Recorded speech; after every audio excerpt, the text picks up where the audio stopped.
За бүгд хамтдаа эзний үгээс суралцъя. Бурхны үгийн төлөө товчхон залбираад үгийн цаг руу орё. Их эзэн минь та өрийн үгээр бидний бодол санаа, зүрх сэтгэл, амьдралыг мань та өрөөж өгөөч. Таны үг энэ цаг үед асар олон хүний амьдралыг ховсгон өөрчилж, буураагаас хүчрэг болгож, асуудал бэрхшээл дундуур ялан дийлэн гарах хүч тэнхээ, урам зориг, ухаарал, найдвар нь болсоор ирсэн билээ. Эзэн минь яг тэр хүчрхэг үгээрээ энэ цагт биднийг эвэж өрөөж өгөөрэй. Өнөөдрийн үгнээс болоод бидний амьдрал дээр харагдахгүй зөөлчлөлтүүд гарах болтугай. Их эзэн Есүсийн нэрээр залбирanгуйлаа. Амен. За бүгд хамтдаа эзний үгээс өнөөдөр суралцахдаа нэгэн чухал сэдвээр суралцснаа. Есүс эзнээс нэгэн удаа Лук номын 11-р бүлгийг харвал дагалдагч нар ирээд нэг зүйлийг хувьчлан аминчтан асуусан байдаг. Энэ нь бас Матай номын 6-р бүлэг дээр гардаг. Ингэхдээ Лук 11 дээр арай дэлгэрэнгүй маягаар хэлээд за хоёр дахь өрнөл хэсэг нь Матай 6 дээр арай дэлгэрэнгүй явдаг. Тэгэхээр Есүс эзнээс дагалдагч нар ирээд юу гэж бодгоо гэхээр их эзэн минь Йохан Баптист дагалдагч нартаа хэрхэн залбирахыг заасан байдаг. Таач бас бидэнд зааж өгөөч гэсэн. Яагаад гэвэл Есүсийн амьдралаас тод томрон харагдаж байсан нэг чухал зүйл юу вэ гэхээр залбирал байсан. Хүмүүс унтахаар явлаа, Есүс уул руу залбирахаар явлаа гэдэг ишлэлийг бид Библиэс олон удаа харж байна. Тэгэхээр залбирал бол итгэлийн хүний амьдралд маш чухал зүйл. За тэгэхээр өнөөдөр бүгдээрээ залбирлын талаар эзний үгийг суралцнаа. Залбирал. Залбир бас дахин залбираа гэж суралцнаа. Хажуу тоон руу гараад хэлээ. Владимир Ильич Отгонбаатар залбир. Бас дахин залбираа гэж. За хажуу тоон руу гараад хэлээ. Владимир яг нөгөө хоёр дахь.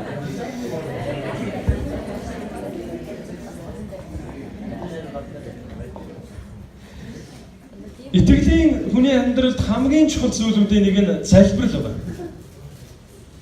Залбирдаггүй итгэгч хүний амьдрал хизээж хөгждөггүй. Итгэлээр өсдөггүй.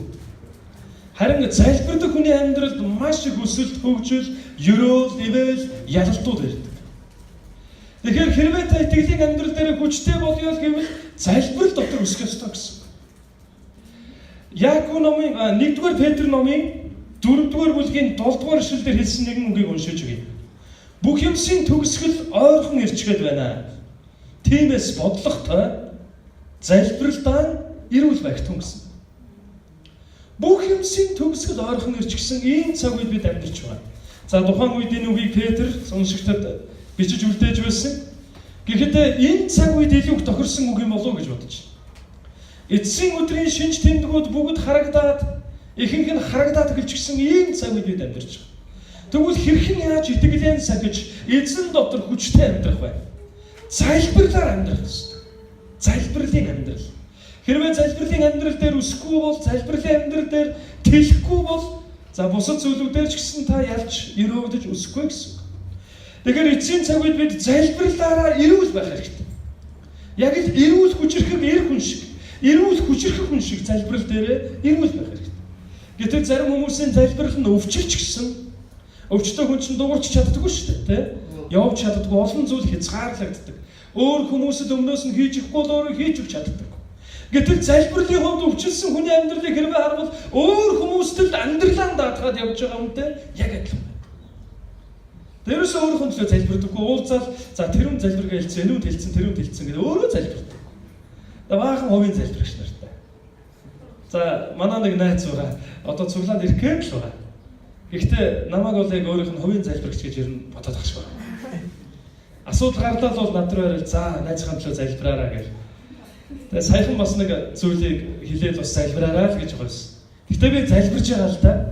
Тэгээ нэг удаа хэлсэн. Одоо чи өөрөө залбираа. Чи өөрөө цуглаанд яв. Бурхныг таньж мэд. Чи өөрөө залбираа гэж. Харин нөгөө найз маань одоохондоо арай ирээгүй гэхдээ залбираараа гэж яваад. Тэгээд эртэд нэг юм дээр залбираараа гэж би залбирсан чинь эзэн ивэгээд өнөөх зүйл нь биелээ олжээ. Тэгсэн чинь нөгөө найз маань хамт байгаа хүмүүстэй гэрчилж байна. За оогийнхоороо залбируулчаар бөө цаашааштай гэнэ. Тэгэхээр өөр бусад хүмүүсээр залбируулчаад өөрөө туугаад байдаг тийм хүмүүс байна. Гэтэл итгэгч хүний амьдралд хамгийн чухал зүйлийн нэг бол залбирал. Тэнгэр газар дээрх бүхнийг бүтээсэн, Бүхнийг захирч байдаг. Үзэгдэж байгаа үл үзэгдэх бүхнийг захирдаг. Үйл явдал болгоны ард бүхнийг өдөртөж байдаг. Тэр агуу хүчрхэг бурхан эзэнтэй залбирлаар холбогдно гэдэг бол үнэхээр чухал зүйл. За ингээд залбирлын талаар хэрвээ ярил олон хөгжилтэй юмнууд бас байдаг. За залбирч байгаа заримдаа хэл хальтрах үе байна. Бурхан яг юуны төлөө залбирч байгааг нь бол ойлгоцсон байсан баг. Харин тухайн үед миний хэл хальтарч байлаа. Нэг өдөр цуглааны хэсэг залуучууд тухайн үед пастор арай болоог ахлагчаар үйлчилж байлаа. Тэгсэн чинь надаас асууж байна. Ахлагчаа миний төлөө бидний төлөө залбираад өгөөч. Оо за тэгээ за юуны төлөө залбируулах вэ гэсэн. Бид нар итгэлийн бааtruуд болмоор байна гинэ. Оо за тэгээ за хүчрхэг итгэлтэй байхын төлөө залбирья гэж нөгөө залуучуудын төлөөлөн залбирлаа. Тэгсэн чинь миний хэл хальтарлаа.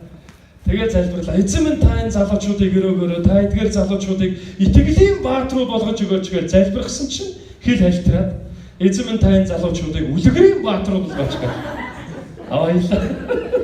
Нөгөө залуучууд нь эхнээсээ гэж хинээгээл пэс гэж явж. Гэхдээ эзэн бол тэдний амьдралыг ерөөсөнд гарцаагүй. За бас залбирал үнэхээр хүчтэй хүмүүсийг хэрвээ харуул настай хүмүүсээс илүү залбиртай юм шиг. Яагаад вэ гэхээр нас ахих тусам залбирлын хамар хүрээнд томроод байдаг тийм. Залбирлын сэдв нь өөрөө нэлээд хаяагаад хэлээд.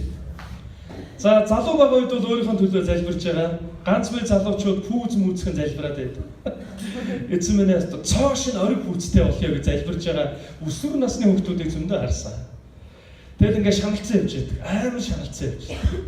Уулзаа за юуны төлөө залбирлах вэ? Яа манай анги хүүхдтэй зөвхөн пүүз авцсан байна. Би ч бас тийм пүүзтэй болъё. Амьдралын гол утга учируудын нэг нь тийм болцсон юм шүү дээ. За тэгээ дараа нь яах вэ гэхээр нас жоохон ахаад нэг 20 мөр гараад ирэнгүүт эсрэг хүүснийхээ хэнийг нэг хараад судасных нэргэл дараа төргсээ зүрхний эзэглэлт нь хурцаад эхэлдэг. Тэгэнгүүт хэн нэгэн эмэгтэй эрэгтэйгийн төлөө залбираад эхэлдэг. За зарим бүрэн тэрийг надад дурлуулж өгөөч гэж залбирх нь олгүй юм болд нь шүү дээ. Тэгээ бурхан дурлуулах юм нэг өрхөө. За тэгээ дараа нь гэр бүлтэй болоод хүүхдтэй болохоор яах вэ? Хүүхдүүдийнхээ төлөө залбир. Энэ мэдчил нас ахих тусам хүмүүсийн залбирлын сэдв хамар хүрээнд томордог. Тийм учраас залбирлын цуглаан зарлахаар настай хүмүүс ирэхнийг хэлбэг байгаа. Хуучин би мөнхийн хайр цуглаанд бас байхдаа залбирлын цуглааны ахлагчаар хэдэн сар үйлчилж билээ. За манай залбирлын цуглаанд ирж байгаа 40-50 хүний бараг 40 хүн нь эмээ өвөнөр гэдэг байсан. Тэгээ эмээ өвөнөр ирээд өөрсдийнхөө төлөө залбирн, даралтын төлөө залбирн, тэтгэврийн төлөө залбирн, хүүхдүүдийнхээ төлөө залбирн, хүргэн бэрүүдийнхээ төлөө залбирн, ач зээнэрийнхээ төлөө залбирн гэдэг асар олон залбирлын хамар хүрээнд том байсан. Тэгээд залбирлын цуглаан дээр би бас өдөртөхдөө магтаал өдөртдөг байлаа. Гитар дараа дуулна. Манай эмээнэр бол яг чиг цаахан гатуу болчихсон. Тэгээд 40-50 эмээ 40-50 өөрөнгөөр дуулна шүү дээ. Би тэр гитар метар дараагаар нэмэр байна уу үгүй юу гэдэг. Сүүлдээ би бас өөрөө дагаад өөрөнгөөр гитарнаас өөрөнгөөр дуулдаг болсон. Тэгээд эмээнэр маань харин нэг гайхалтай үнэхээр залбирагч нар байлаа. За тэр дунд Норжмаа гэж залбирлын цуглаанд бас үйлчилдэг эмээ байдаг байлаа. Үнэхээр залбирч юм байна. Харин нас өндөр болсон учраас заримдаа залбирч байгаад хэний төлөө залбирч байгаа гэдгийг мартчихдаг байсан. Тэгээ нэр мэрийг мартчихсан. Оо эзэн минь та ивэж өгөөрэй, өрөөж өгөөрэй, хамгаалж өгөөрэй. За эзэн минь ивэгээр ихчээд чимээг болчдөг байлаа. Тэгэж ясна хажуудлах нь явран. Тэгээ нөгөө нь яасан бэ гоо нөгөө хүүч юм бэлээ нүдэн нарайта би энэс яриад асуугаа. Тэгээд имэйл нөгөө ёндон штэй гоо ёндон тий эзэн минь гэж залбирна. Нас өндөр болсон учраас мартсаннаа. За нэг өвөгийн залбирлыг бүр огт мартдаггүй. Намсраа гэдэг өвөө байлаа. Тэгээд залбирхаараа эзний үнээрээ төлөөлөн залбирна айгуу. Тэгээд эзэн минь би сансрын 15 дугаар байрны 5 дугаар орцны намсраа байна та таньж байгаа байлгүй дээ гэж.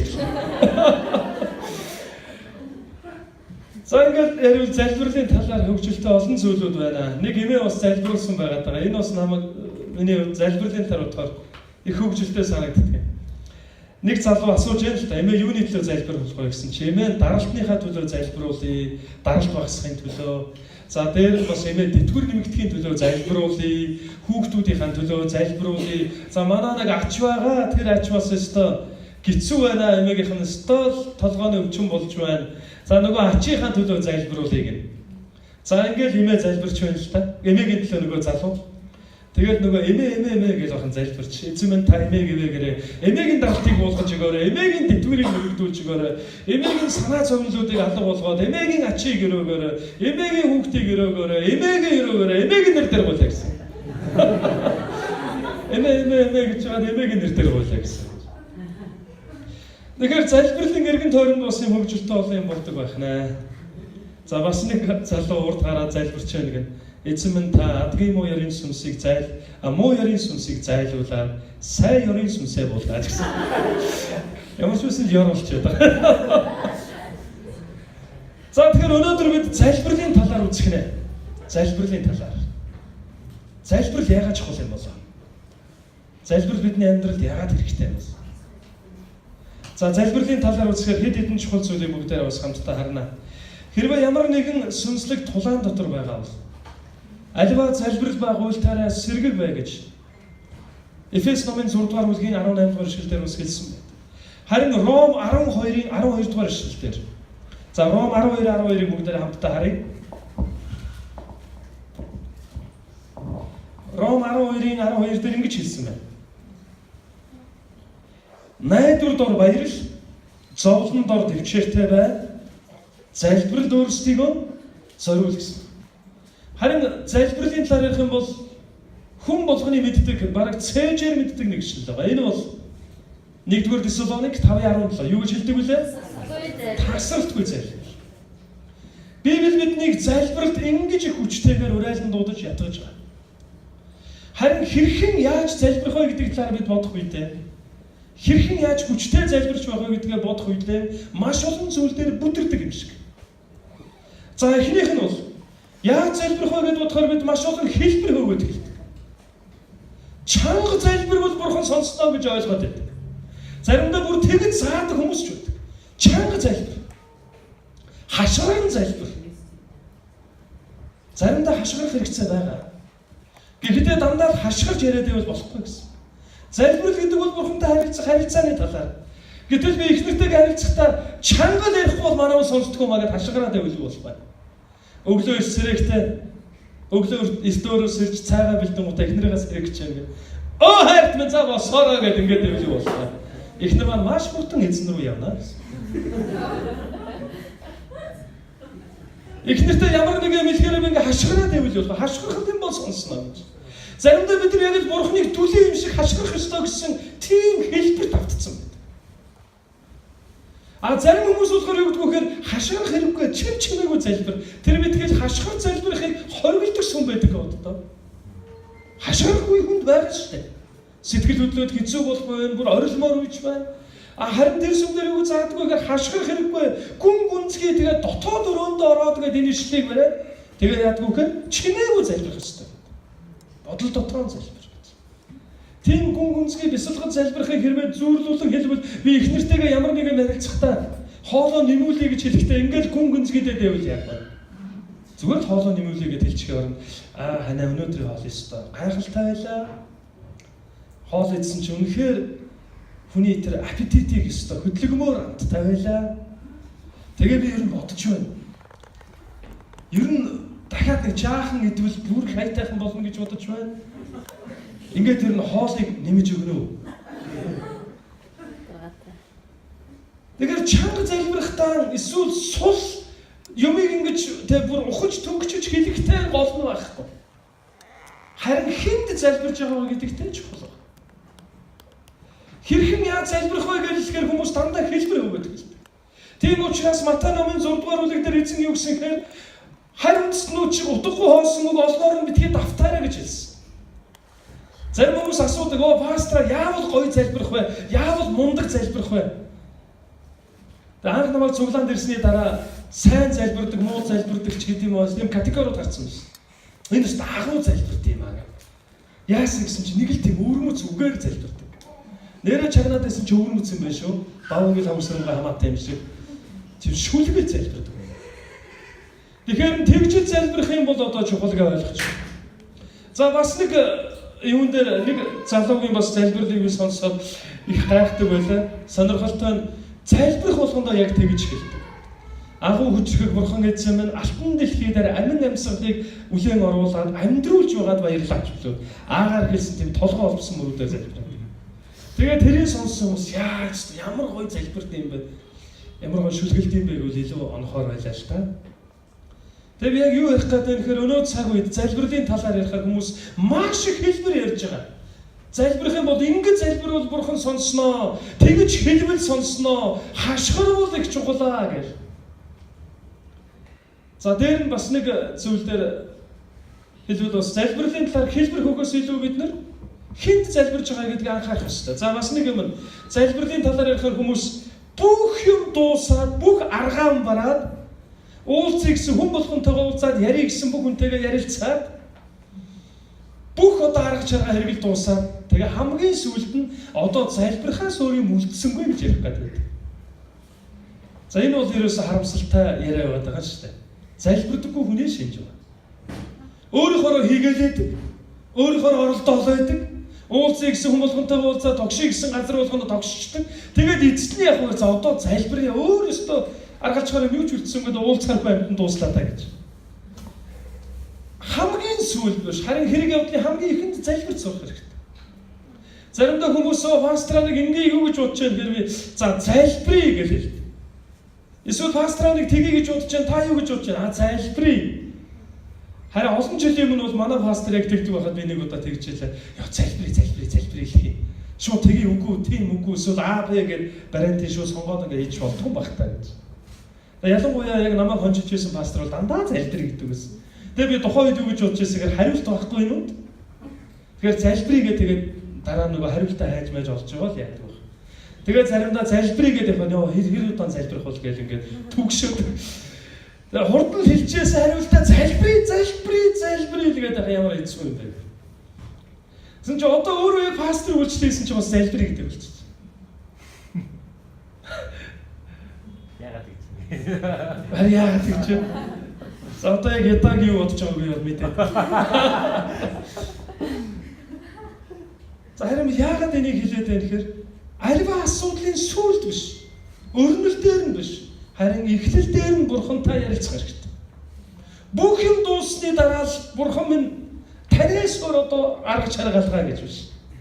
Харин хамгийн түрүүнд залбирдаг байх хэрэгтэй. Асуудал дундаа, бэрхшээл дундаа ойлгохгүй байгаа зүйлийнхаа яг ихэнд, замынхаа ихэнд залбирдаг байх хэрэгтэй гэсэн. Амен. За тэгэхээр залбирлын талаар ярил их олон зүйлийг бид нар бас ярьж болно. Харин одоо бүгдээрээ залбиралтай холбоотой энэ бол хэлбэр хөөх тухай биш. Залбирлын ямар нэгэн загвар хөөх тухай биш. Харин яг хариултаа авдаг залбирал гэж ямар залбирлыг хэлэх юм болоо. Энэ талаар бүгдээрээ хамтдаа нэг харъя. За бүгдээрээ Яаков номын 5 дугаар бүлэг рүү.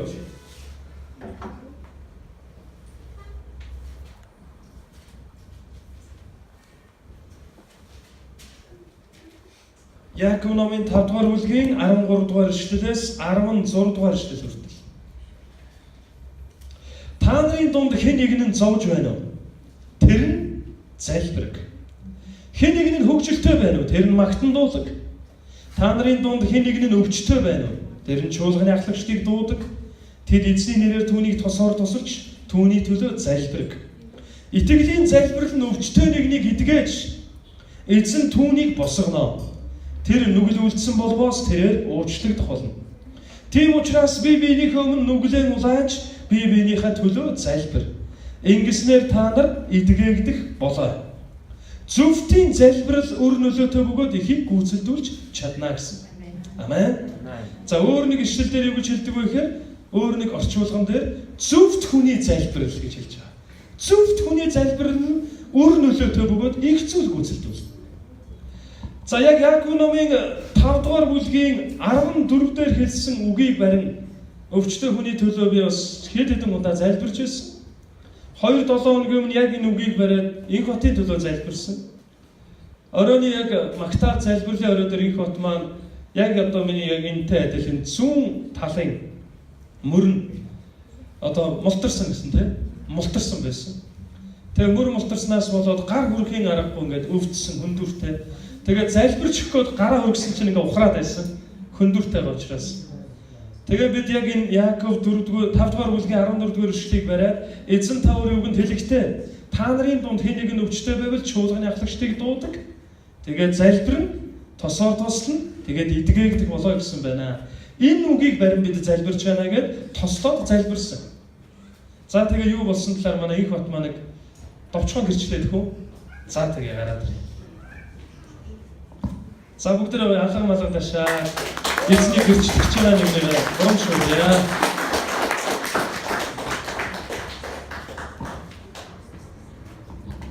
За сайн бацгаана.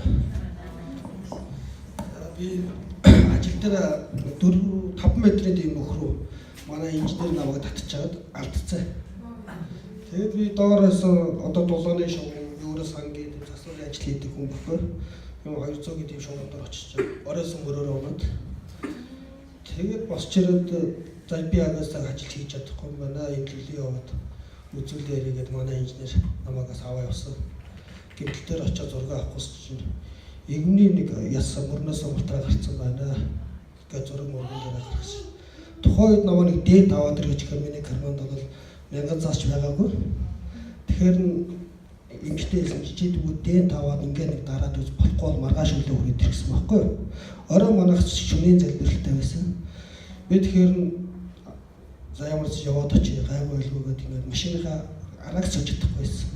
Энд ирсэн. Энд ирээд байж хаад бүгдээрээ бүжгэлж байсан, дуулж байсан, залбирж байсан бид нар.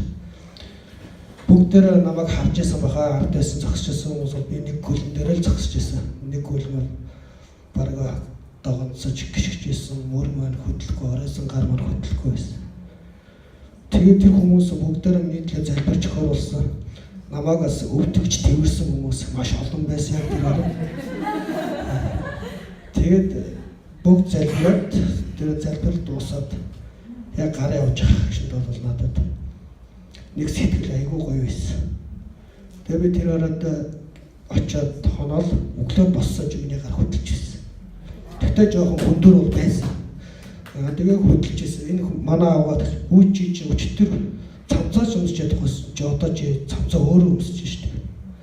Ирээсээ надад чи эмнэлэг яваад зураг мөргийг авахлах юм өгөхөнд би яах юм бэ ингээд сайхан итгэж чинь өөрөө гэж хэлээд би тэрнээс шинжилт очоогүй.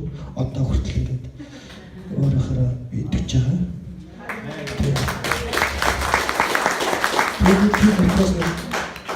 өөрийнхөө нэг мэдэрсэн юм хэлье гэж бодсон. Бид нар маш олуулаа байх хэрэгтэй байлээ л гэдгийг би тэнд дотроос мэдэрсэн. Одоо энэ заал бол жижиг байна. Өшөөд шөнийн залбирыг өөрөөрхөн ч юм маш олон хүмүүс байх юм бол хүн баярлаж инээж наадаж бүжгэлж явах тэр бурхан ч бидний хажууд ирсэн байж байгаа юм шүү гэж хэлээ. Бүгд нэг хүний төлөө маш олон хүний залбирал юмд хүрч байгаа гэдгийг би өөрөө энэ мах биеэрээ мэдэрсэн болохоор хэлье гэж боддог.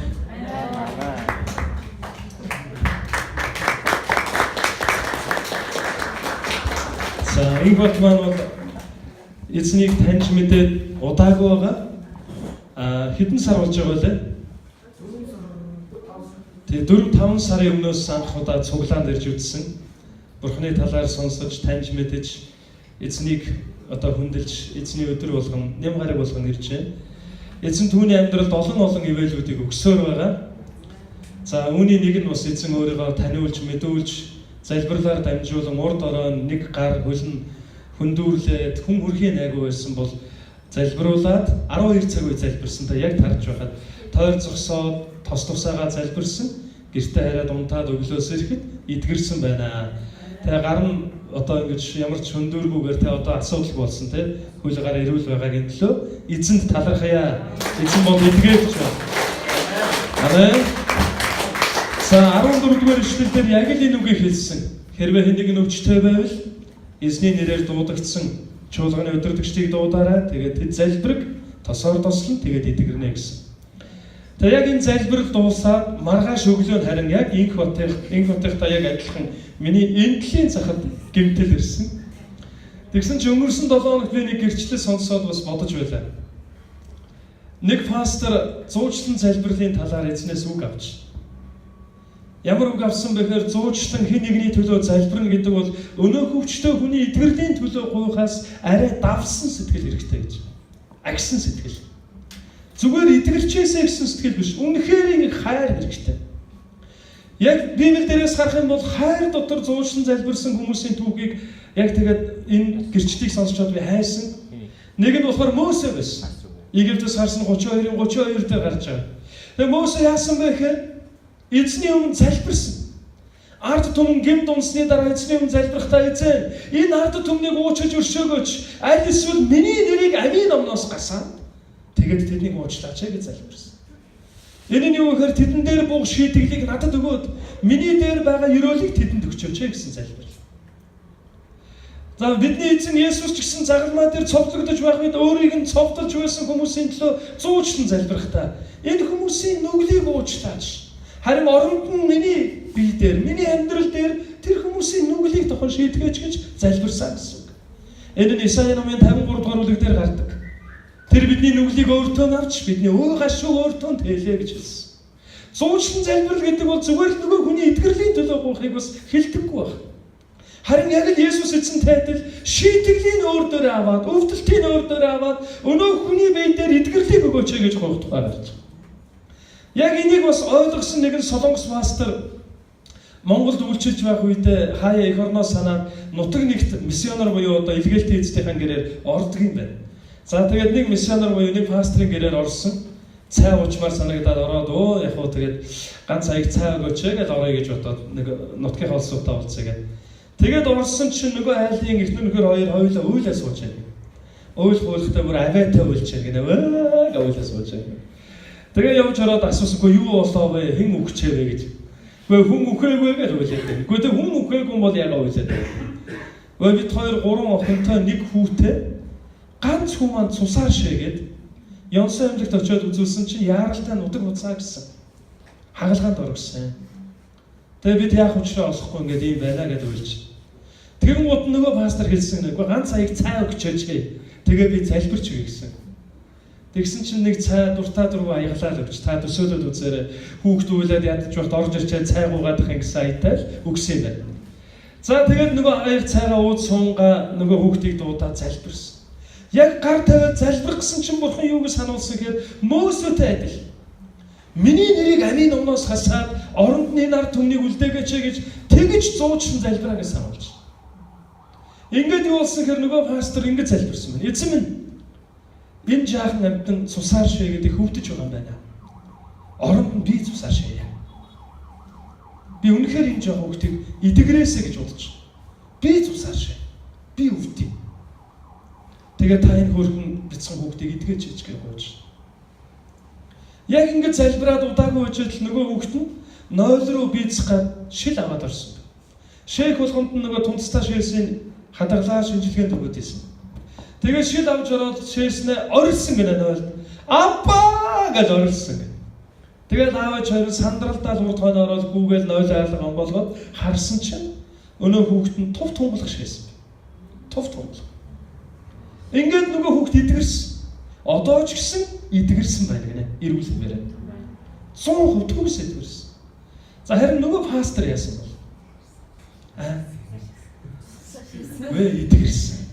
Пастор хамгаалагдсан. Ямар муухай хариулт өгдөг.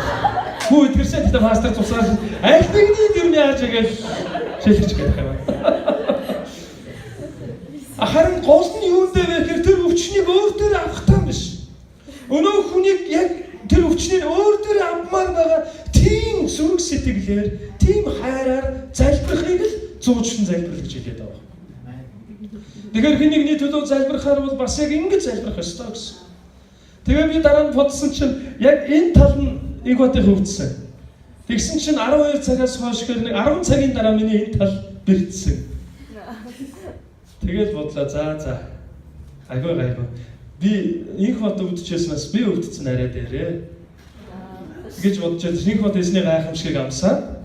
За би бол яг хөө эзэнтэй 17-8 жил явж байгаа эрүүл байсан ч өвчтөй байсан ч эзнийг хүнлээд амьдрнаа.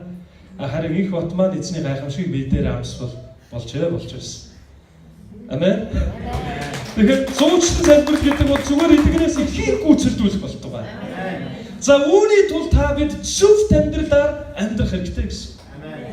Энд итгэгч хүний залбирал эсвэл сүмд явдаг хүний залбирал, аль эсвэл пастор хүний залбирал, аль эсвэл дагалдагч хүний залбирал, магтан дууны удирдагчийн залбирал гэж хэлээв. Ихийг гүйцэлдүүлдэг өр нөлөөтэй залбирал бол зөвхт хүний залбирал байна. Зөвхт хүний залбирал өр нөлөөтэй бөгөөд ихийг гүйцэлдүүлдэг. Тэгэхээр залбирлын гол утга учир нь хэр яаж залбирж байгаа вэ? Хэр удаан залбирж байгаа вэ? Чанга залбирж байгаа юу? Аяахан залбирж байгаа юу гэдэг хэлбэртэй бус. Харин та хэрхэн яаж амьдарч байгаа вэ гэдэгтээ оршдог байна. Амен. Заримдаа бид нар Бурханд ийм үгээр залбирвал өрөөгчнө гэж хэмдүүлдэг. За үгийг барин залбир гэдэг. Энтэй би заримдаа санал нийлдэг. Хэрвээ зөвхт биш байхад эзний замаар алхдаггүй бол залбирэн гуйлдгүй зүгээр л шангаална. Үнэн шүү. Өнгөрсөн 7 хоногийн энэ 7 хоногийн одоо 3 дахь өдрийн Библи уншихын цагаар бид нар Дэд хууль номын 21-р бүлгээс 30-р бүлэг хүртэл уншсан. Тэгээд тэрний дараа бид нэг зүйлийг бүр нэлээд удаан ярилцсан учраас 7 цагаас эхэлсэн Библи уншлага 10 хагас болж байгааг таарсан. Удаан ярьсан байгааз. Юуны талаар ярьсан гэж. Тэгээд тэр хуулийн дээр бас юу гэж хэлсэн бэ гэхээр энэ нь энд байгаа болон энд байхгүй байгаа. Бүх хүмүүс хандаж бичигдсэн хууль гэсэн үг юм шиг. Тэгээд юу гэж хэлсэнгээр ялангуяа Дэд хууль номын 28 дугаар бүлэг дээр эзний үгийг дагаад амьдарч байгаа хүний амьдрал дээр буух ёроол, эзний үгийн эсрэг тэрслээд явж байгаа хүний амьдрал дээр буух хараалын талаар ярьж байна.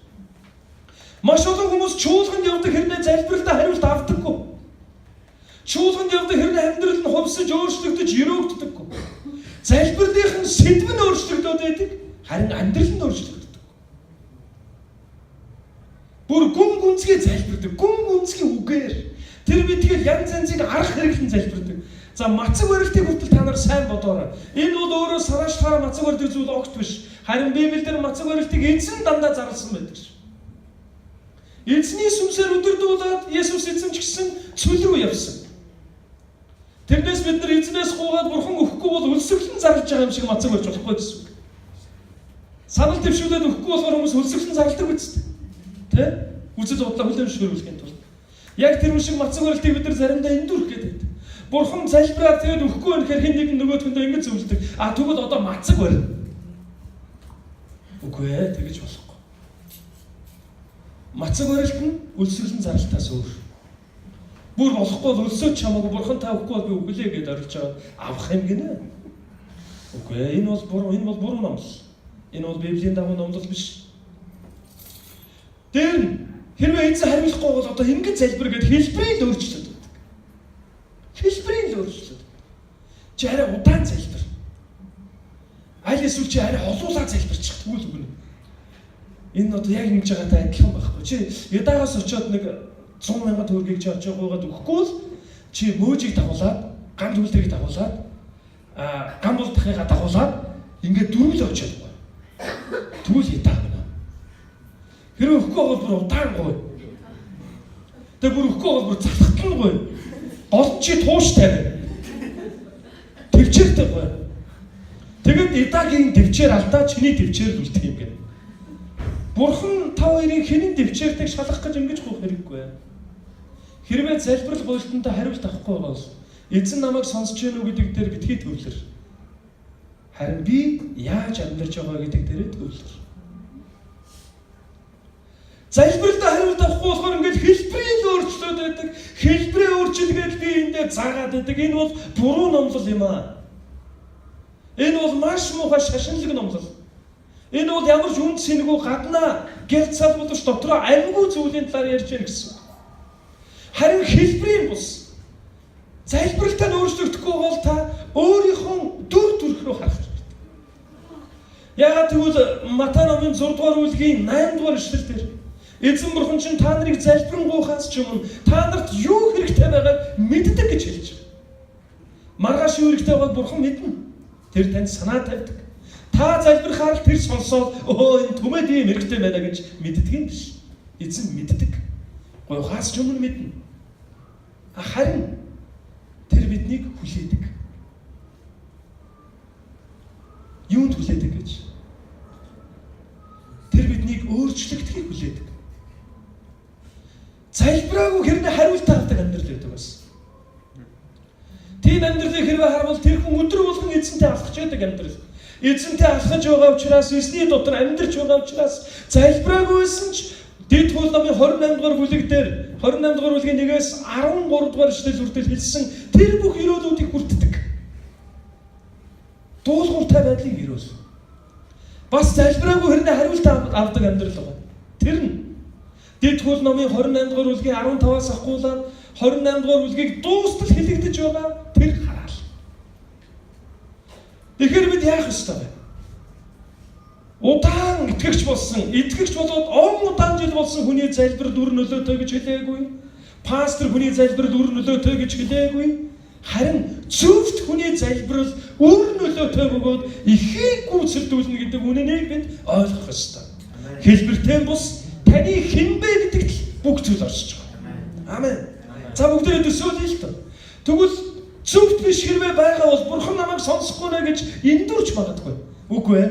Харин та зүгээр залбирлаа өөрчлөх ёстой. Зөв зам дээр эхлээд гарах ёстой. Төсөөлъё л тоо. Та намайг шигдсэн байна заяа. Намайг шигдсэн байгаа хэрнээ Бурханаас гуйж гин. Оо эзэн минь та надад алтан эмэг зүйлт бөгж өгөөч гэж гуйж. Та тэгвэл хурдан шигдэн шүү дээ.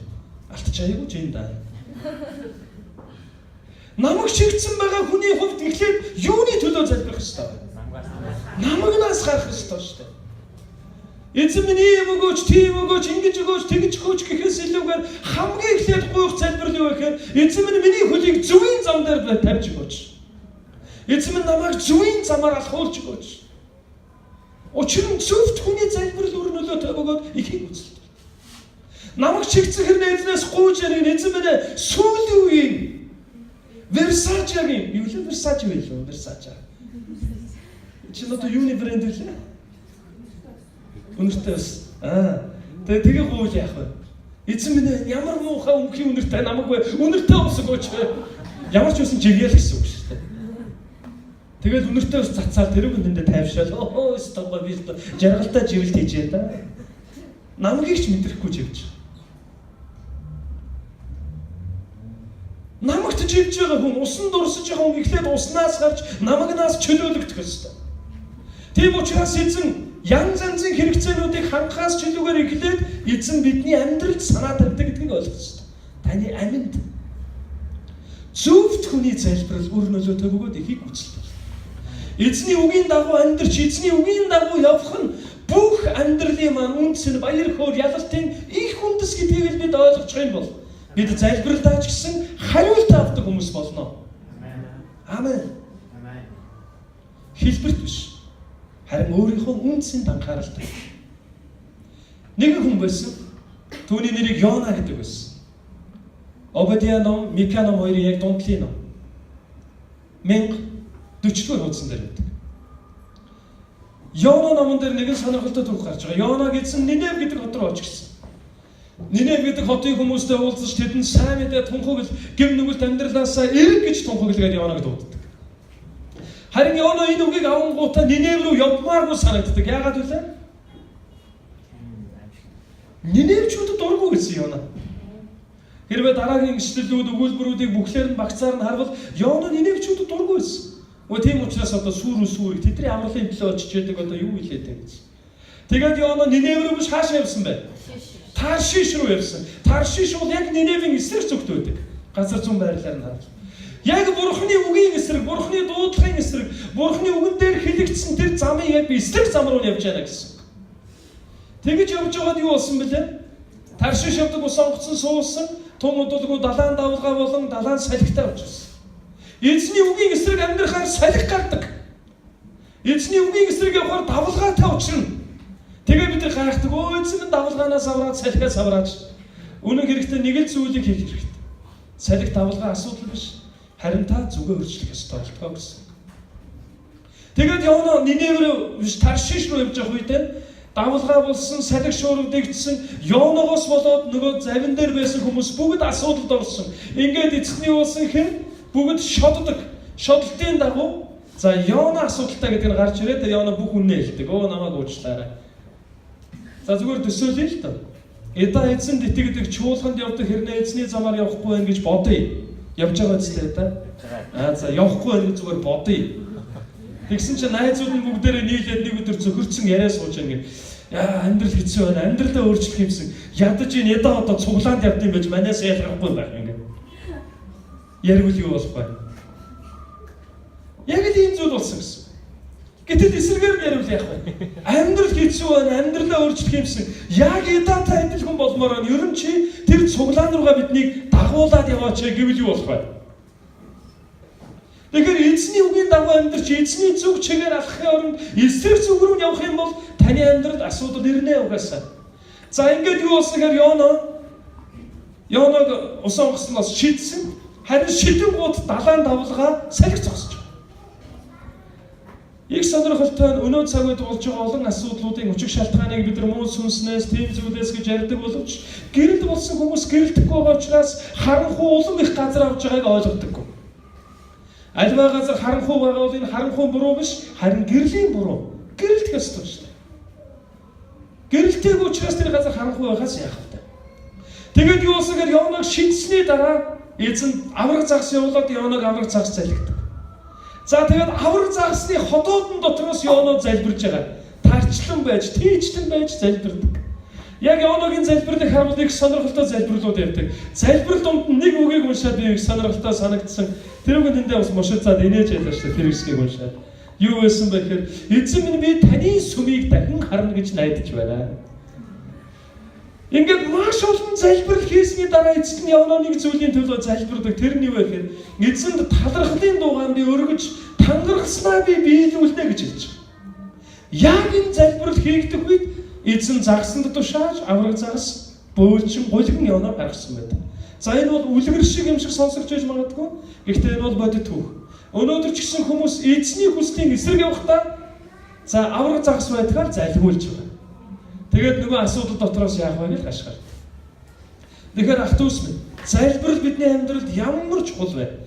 Бага бүх газраа, бүх нөхцөл байдал дотроос асуудлын замын эхэнд бид нар залбирдаг байх хэрэгтэй.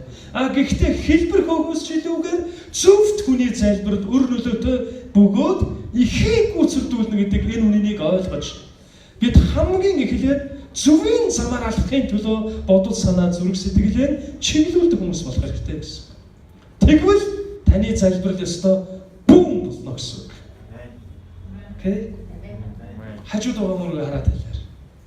Зөвийн замаар алхвал таны залбирал бүүн болно.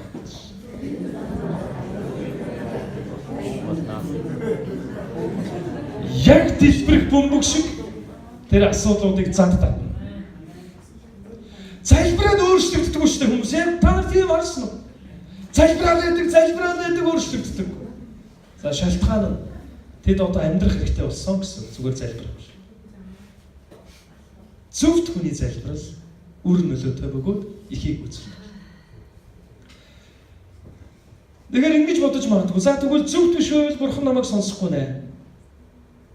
Тэгвэл хамгийн чухал залбирал юу гэхээр зөвийн зам дээр гарч ирэхин төлөө залбир. Харин дараа нь таны залбирал болгон үр нөлөөтэй бөгөөд ихийг үзүүлдэг хүн болно гэсэн. Амен. Амен. Эзэн зөвхт нэгний залбиралд илүү анхаардаг. Зөвхт нэгний дотроос эзний хүч чадал илэрхийлэгддэг. Эрх мэдэл баяр хөөр. Тэгэхээр ах дүүс минь яг л Йонотой адил эзний нэрийг дуудан залбирах хэрэгтэй. Дэд тул номын 30 дугаар бүлэг дээр очиод бүгдээрээ нэг зүйлийг маш хурдаараа.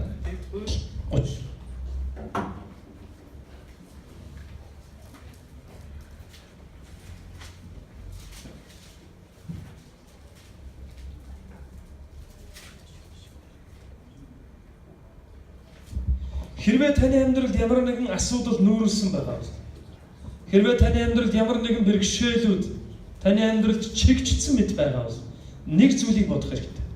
Дэд хууль номын 30 дугаар бүлэг дээр ингэж хэлж байна. Чиний өмнө миний тавьсан эрүүл хараал бүхэн чамд тохиолдож эзэн бурхандаа хөвгдөж очсон улс бүхнийхээ дотор чи энэ бүхнийг зүрхэндээ санаваас чи бас чиний хөвгүүд бурхан эзэндээ эргэж өнөөдөр миний та нарт тушаасан бүгдийн дагуу түүний үгийг бүх зүрх, бүх сэтгэлээрээ дагваас гэж хэлээд эзэн өрөөж, тэнхрүүлж, ивэж, тарсан, бутарсан газар болгоноос нь эргүүлэн цуглуулна гэж хэлсэн байдаг. Тэгэхээр энэ ишлэл бидэнд юу хэлж байгаа вэ гэхээр хэрвээ амьдрал чинь асуудал бэрхшээлүүд өрнөж хараалтаар амьдарч байгаа мэт асар олон түгшүүр дунд амьдарч байгаа бол шийдэж чадахгүй олон зүйл дотор бүдэлж төөрч байгаа бол нэг л зүйлийг хий гэж эзэн хэлж байгаа. Тэр нь юу вэ гэхээр таны үгийн дагуу би бүх зүрхээр амьдрна гэдэг шийдвэр гаргаад эзэн рүү ирэх гэж хэлж байгаа. Тэгвэл би өрөөж ивэж тарсан мутарсан мэт байгаа та нарыг буцаан цуглуулна гэж эзэн хэлж байгаа. Тэгэхээр ямар нэгэн зүйл өгөөч, ямар нэгэн зүйл эвээгэж гэж хуухаас шилүүгээр эзэн минь таны өмнө явах ёстой замаараа замнаж зөвийн зам дээр миний хөл зогсдог тийм хүн болгож өгөөч гэж хуухах хэрэгтэй. Энэ бол залбирлын түлхүүр байна. Хэлбэрт биш, харин үнцэн тэр цөмд нь анхаарах ёстой гэсэн. Гадна харагдж байгаа залбирлын хэлбэрт биш, харин зөвхт хүний залбирал өр нөлөөтэй бөгөөд ихийг гүйцэлдүүлнэ гэдэгт анхаарах хэрэгтэй. Амен. За бид залбирлын талаар өнөөдөр олон зүйлийг хамт ярьлаа. Залбирал бол үнэхээр чухал зүйл. Залбирлгүйгээр бидний итгэлийн амьдрал огт үсэхгүй. Залбирлаар үсэхгүй бол итгэлээр үсэхгүй. Харин зөвхт хүний залбирал нь үр нөлөөтэй. Ихийг гүйцэлдвэл. Харин эсрэгээрээ зөвийн замаар алхахгүй болгоочтаарай. Тэгвэл яг эзнээсгүй. Эзэн би яаж зөвийн замаар алхах вэ? Эзэн минь намайг яг энэ загсанд залгиулсан мэт асуудалдаа залгиулан амьдарч байгаа амьдралаас суларч өгөөч. Зөвийн замаар алхахад туслаач гэж эзнээс гуйх хэрэгтэй. Тэгвэл зөв түүний залбирал ихийг гүйцэлдүүлж өр нөлөөтэй байна гэдгийн үр жимс таны амьдрал дээр тод томрон харагдана гэсэн. Амен. За бүгдээ хамтдаа эзний өмнө ирээд залбирая.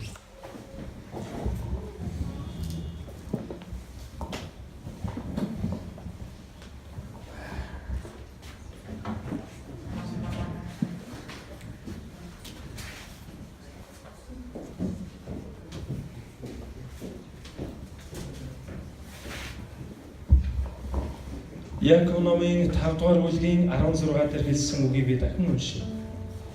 Зөвхт хүний залбирал үр нөлөөтэй бөгөөд ихийг гүйцэлдүүлнэ.